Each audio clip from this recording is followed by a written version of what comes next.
High five. Bringing you the weird and wild from the world of MMA each and every weeknight.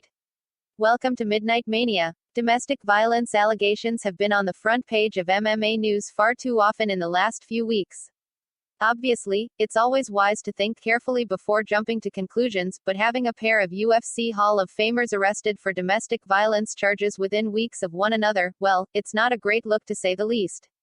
Ultimate Fighter tough contestant Luis Pena found himself in hot water for similar charges, allegedly striking two women, has confirmed that Pena has been released from the UFC. Pena leaves the roster with a 5-3 record inside the octagon.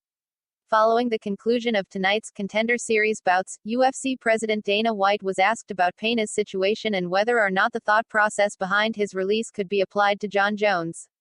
White explained that the details in Pena's case were particularly bad, but he was sure to mention that anyone could be fired for such an offense. Well, this was a bad case.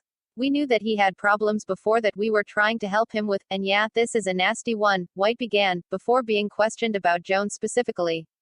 Something like that getting released could happen to anyone. It could happen to anyone. At the moment, details regarding the Jones arrest are still a bit unclear, but stay tuned for further updates. Insomnia. Now this may come as a shock, but there are a whole bunch of fighters volunteering to punch Sean Strickland in the face.